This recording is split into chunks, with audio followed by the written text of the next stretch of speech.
अगर मैं कहूँ कि 30 मिनट्स की डेली एक्सरसाइज तुम्हारी पढ़ाई को 3 एक्स्ट्रा आवर्स से ज़्यादा इम्प्रूव कर सकती है, तो शायद ज़्यादा लोग बिलीव नहीं करेंगे। But science doesn't care about opinions, science cares about how the brain actually works. Most of the student thinks कि जितना ज़्यादा पढ़ूंगा उतना ज़्यादा याद रहेगा, but neuroscience says something different. After a point आपका दिमाग थकने लगता है, आपका फोकस ड्रॉप होता है, आपका ध्यान भटकता है। जिस समय आप पढ़ने बैठते हैं उस टाइम जो आपका फोकस होता है, 2 घंटे बाद आप उस फोकस को दोबारा अचीव नहीं कर पाएंगे। आपकी मेमोरी फॉर्मेशन स्लो हो जाती है और शायद इसीलिए तुम्हें 3 घंटे पढ़ने के बाद भी ये लगता है कि पढ़ा तो मैंने बहुत कुछ है लेकिन याद कुछ भी नहीं है। और ये लेजीनेस नहीं है, ये मेंटल ओवरलोड है।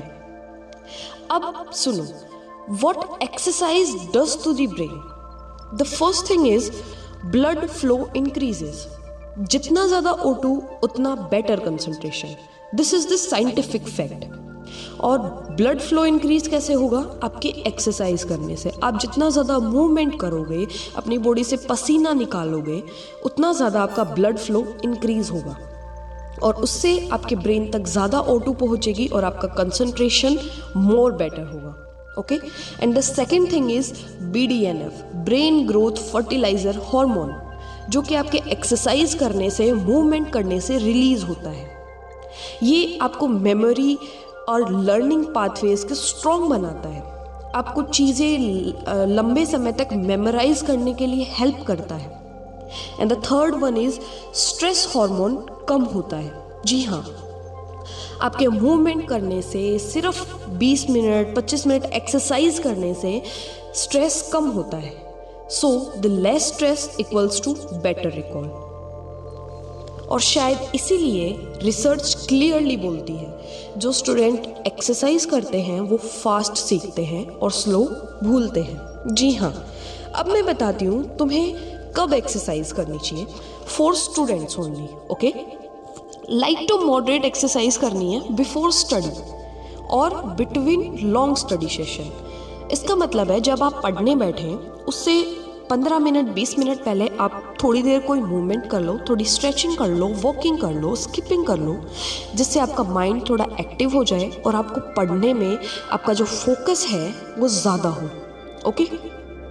और लॉन्ग स्टडी सेशन के बीच में, जैसे आपने कोई टारगेट बनाया है कि आज आपको 6 घंटे पढ़ना है, तो आप 6 घंटे लगातार पढ़ेंगे तो आपके शायद शुरू से 2 से ढाई घंटे आप बहुत अच्छे से पढ़ें।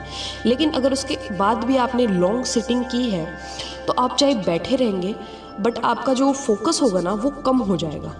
और ये साइंटिफिक फैक्ट है, सबका दिमाग ऐसा ही होता है। ओके, तो उसके लिए चीज़ है कि आप 2 घंटे 2.5 घंटे पढ़ने के बाद जब आपको थोड़ा ऐसा लगे कि अब फोकस कम हो रहा है, उस टाइम पे आप उठिए, थोड़ा सा मूवमेंट कीजिए, थोड़ा स्ट्रेच कीजिए बॉडी को, थोड़ी स्किपिंग कीजिए 10 से 15 मिनट और उसके बाद आप दोबारा बैठ जाइए। इससे आपको रिजल्ट क्या मिलेगा? Better focus. And the second one is fast understanding and longer retention. Long sitting hours brain को डैमेज करते हैं, ये फैक्ट है। बिकॉज लॉन्ग सिटिंग से आपका ग्लूकोज रेगुलेशन रिड्यूस होता है, आपकी न्यूरल एक्टिविटी स्लो होती है और आपका मेंटल फोक भी इंक्रीज होता है। और इसीलिए आपको सेम टॉपिक बार बार पढ़ना पड़ता है, आपका मोटिवेशन भी कम होने लगता है। और सिर्फ एक एक्सरसाइज ही ऐसी चीज़ है जो इस साइकिल को ब्रेक कर सकती है।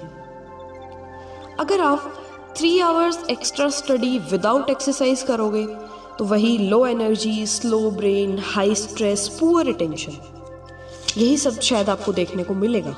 बट अगर आप थोड़ी देर 30 मिनट एक्सरसाइज करके फिर आप स्टडी करोगे तो आप 2 से ढाई घंटे आराम से फोकस्ड होकर, काम माइंड के साथ, स्ट्रॉन्ग मेमोरी के साथ, हाई अलर्टनेस और फास्टर ग्रैस्प के साथ बहुत अच्छे से पढ़ पाओगे। तुम्हें जिम, सप्लीमेंट या हैवी वर्कआउट की ज़रूरत नहीं है। Minimum 20 to 30 minutes daily walking, skipping, body weight या फिर स्ट्रेचिंग।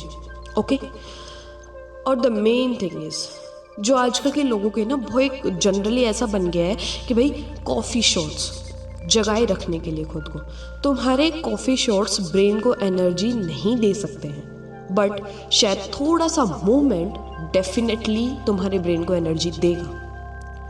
कंपटीशन ज़्यादा घंटे पढ़ने वालों से नहीं जीता जाता है, लेकिन जिसका दिमाग ज़्यादा क्लियर होता है वो कंपटीशन जीतता है, और क्लियर ब्रेन मूवमेंट से बनता है।